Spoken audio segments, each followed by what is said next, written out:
We're going to get on a real topic, a real discussion about what's really going on around this planet at this time involving humanity and the oppositions and the adversaries that are totally against humanity right now, in my opinion, when it comes to evolving mentally, spiritually, and physically. As we usher in the AI age, things are going to get real tricky, real deceptive, real quick. And if you're not awakening from your third eye and from your heart chakra and from the vibratory essence of who you truly are, then many of us may go down a path through free will to take us off of what we're trying to do, which is evolve and to go into a infinite path of love, harmony with the whole and within the universe and throughout the spiritual evolution of what man could be capable of. But right now, what I would like to discuss is something on what they call in Gnosticism, the Archons. And these are in no way, shape, or form anything that's friendly towards humans, and something that is definitely an opposing force when it comes to humans being guided by God and everything that we are from, which is of God. So without any further ado, let me go ahead and read a little bit of the defining terms here when it comes to what they call the Archons. It says, Archons in Gnosticism and religions closely related to it are the builders of the physical universe. Among the Archonics, Ophites, Sethians, and in writings of the Nag Hammadi library, the Archons are rulers, each related to one of 7 planets. They prevent souls from leaving the material realm. The political connotation of their name reflects rejection of the governmental system as flawed without chance to true salvation. In Manichaeism, the Archons are the rulers of the realm within the kingdom of darkness, who together make up the Prince of Darkness. In the hypostasis of the Archons, the physical appearance of Archons is described as hermaphroditic, with the faces being those of beasts.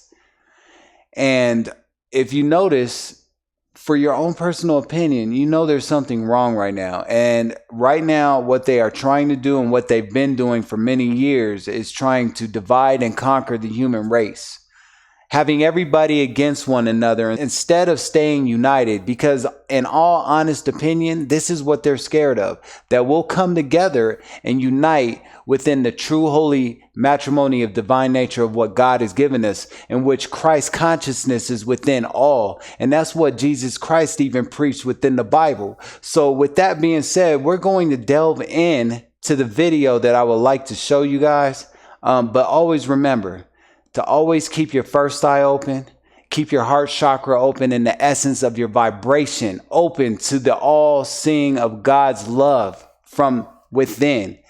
And that way we can break this bullshit up and we could come together as one race collectively. And this is something that they cannot stop. But with that being said, let's go. They've been here, some of them have been here a long, long time. They have lifespans that are thousands of years. They're carnivorous. They are not friendly to mankind. And we've been told you shouldn't talk about that. There are other people say, well, you better not talk about the reptilians. Well, bull. Why not? According to the Andromedans, they're responsible for 31,712 children disappearing. And I'm supposed to just shut up and not say anything about it because people don't want to hear it? That's tough. That's tough. You come across a subject like reptilian aliens here on the earth, you better go back and do your homework, because if it sounds crazy, it's probably true. My man Jordan Maxwell. I am totally convinced that the world that we live in is being run by entities which are not human. That's my personal belief. Me too. The bloodthirsty God of the Old Testament, I say, is this archontic force. And the Gnostics described how the sons of God, actually the sons of the gods in the original text, interbred with the daughters of men and basically changed the human race. What the Gnostics do is talk about basically the same thing. So it's very powerful confluence there, or synchronicity, that the Dead Sea Scrolls come out of the ground at the very same time that a celestial disk crashes into the ground in Roswell, and now we have this mixture happening. It's like, okay, how do these two things relate? Is it possible that some of the entities that are described in the Gnostic texts, the Archons, for example, match up with the entities, the alleged entities that were found in the crash disk at Roswell?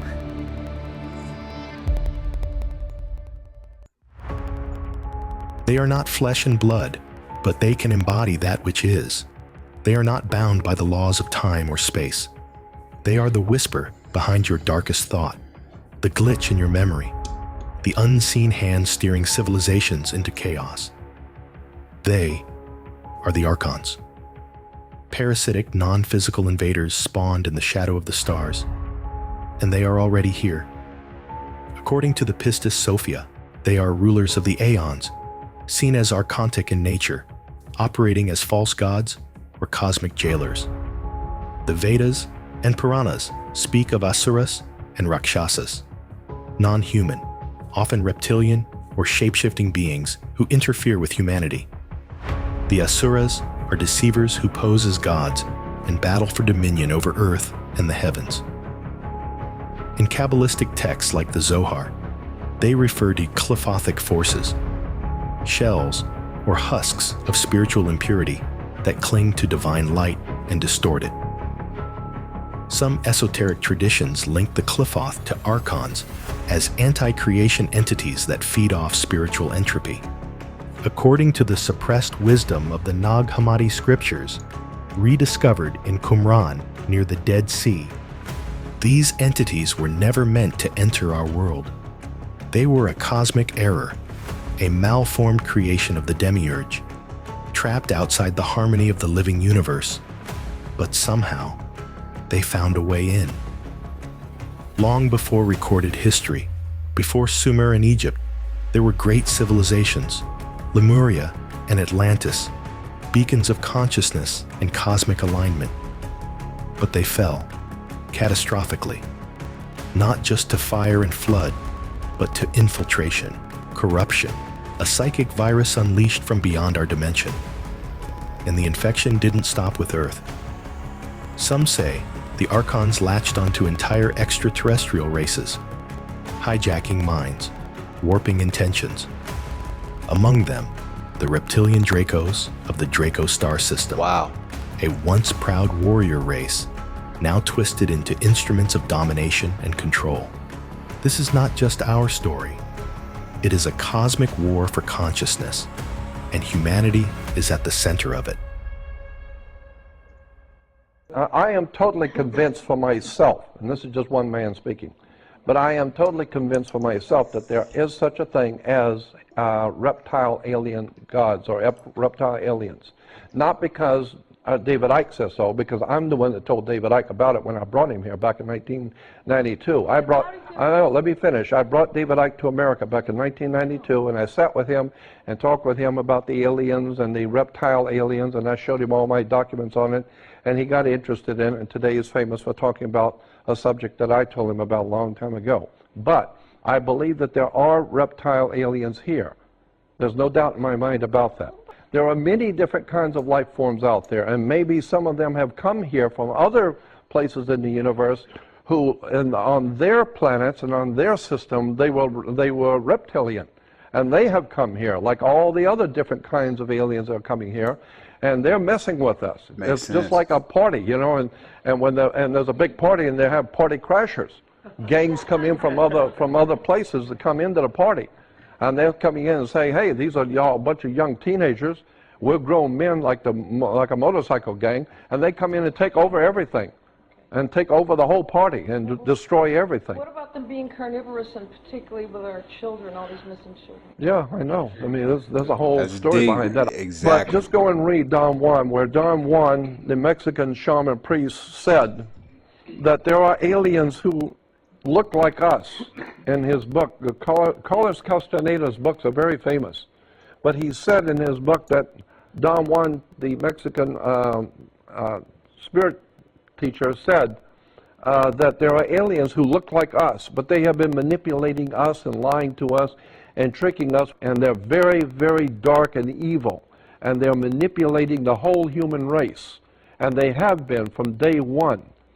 And I thought to myself, reading that, well, that's what I'm saying, the same thing. What Don Juan was telling Carlos Castaneda is that we're being ruled by entities from somewhere else who have created us, and maybe there are good ones who have come from out there and who see us as a creation and who realize what's going on. They know who our creators are and what they're doing to us. So there may be good entities out there like us who want to help us to get out from under this silly nonsense. So we're not at war with government. We're at war with these Elohim, these ancient gods who've been manipulating the human race. I've had enough of them. Basically, the Andromedans feel that we as a race, human race here, have not had the opportunity to genuinely use our own free will because of subtle manipulations by other extraterrestrial influences here. Originally, what was to occur was that the Pleiadians were to come in and to do, or to try to straighten out this mess, because the majority of us are of Pleiadian heritage. In fact, they have said, the Andromedans, that there have been 22 races that originally colonized the Earth. The first being a group of reptilians from Alpha Draconis. Now, and human and many other different types of life forms, etc. Is this where the dinosaurs actually came from? I mean, who really put the dinosaurs here? And why is that not being discussed in further detail about our historic evolution from back then? I've said for the last 5,700 years that we have been manipulated, and our belief systems have been formulated and projected for control of us. Mm-hmm. Therefore, we are not exercising spiritual truths because they've all been hidden from us, literally taken away, or blinded, or misconstrued, or adding extra definitions and words here and there to totally misalign us with what is true. So what happened was the Pleiadians were originally supposed to get more involved. What has happened, though, is that the Andromedans are not that pleased with the Pleiadians' efforts to really try to set things straight. And it is not that the Pleiadians aren't trying, it's just that what has happened is that they, as a race, have had many civil wars and have been very much in the warrior space that we are now, especially with each other. And that they have just now made their leap away from that into spiritualness, to a higher vibration and evolution. They're truly evolving on a spiritual level. One of the races? The Pleiadian race as a whole. The entire race, the entire yes, group. Even the bad ones that were here under the pyramid. Collectively. Yes, well, no, not them. They haven't, that's why they're here. Okay, they've made the leap. Now what's happened is when they come back here to Earth and they look at us, it is like their past comes face to face with them.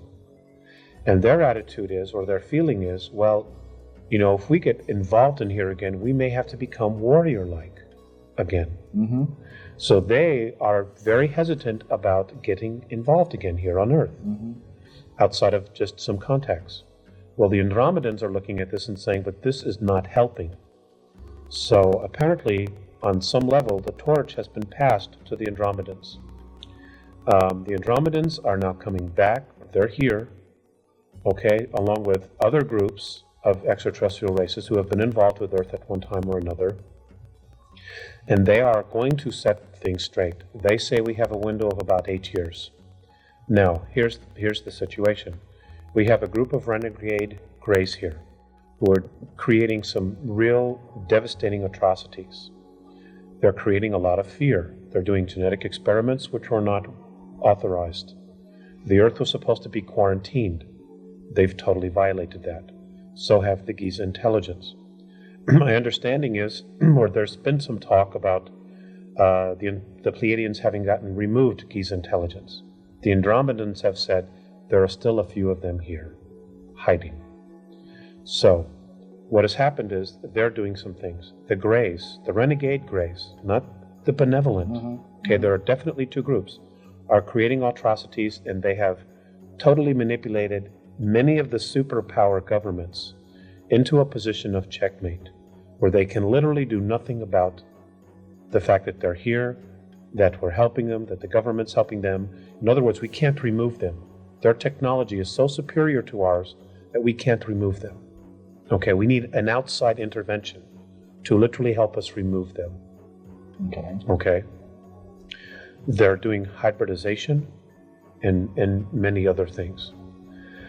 Also, underneath the earth, there are a group of reptilians from Alpha Draconis. The Andromedans want me to relate to everyone that they are not benevolent, that they are in fact quite dangerous to us. And this is another reason why they're here. Once again, let me ask you, break in. Could the reptilians, could they also have subgroups, subspecies that some could be benevolent? Yes, but none of them are on the planet currently. Okay. Essentially, they just want me to put it all together and to just put it out there, to just throw it all up in the air and let people take what it is they want. They have said that there will be many people who will be very resistant to the information, but to just go out there and put some cracks in their armor, more or less. Just to put it out there, that everybody, that they understand that everybody wants to deal with love and light, you know. But a lot of people don't want to look at the reality that there is also another part to this. You know, why is the world in such a mess that it is? There are real specific reasons behind it because of manipulation of other races. The Gnostic writings talk about the Archons in terms of they have a great ability to manipulate and create fantasia. In other words, they can create false realities that the target thinks is real. And so we've got to keep that in mind when we are trying to understand what's going on. That I see, you know, in UFO research and in alien research, as they call it, they're still obsessed with the physical. They still have this idea of physical beings flying around in physical spacecraft, when actually that is, at least often, if not all the time, they're just projections into this reality that we see. And the real deal, the real point of manipulation of human affairs is going on way beyond what we can perceive as a reality. And so I think the reason that they take this reptilian form, in the 1940s, in Nag Hammadi in Egypt, just up from Luxor on the Nile, a sealed jar was found. And in that were writings from this Gnostic people, the pre-Christian Gnostic people. They were the people that ran the great library at Alexandria. Another expression of Gnostic thought later was the Cathars in southern France. And one of the common themes of Gnostic belief is that when they started having any success in communicating the way they saw the world, the Roman Church would destroy them, I mean mercilessly destroy them. And this sealed jar contained writings, many writings, describing how the Gnostics seems to have maybe come from around 100 AD, maybe buried about 400 AD is one of the assumptions. And it's great. All right, y'all. All right. So with that being said, we're going to do a part 2 because this is a very long video, but we're going to delve into more of, in my opinion, is really affecting humanity at this time on this planet. But let me know what you think in the comments below, and we'll be in touch real soon. One love to all.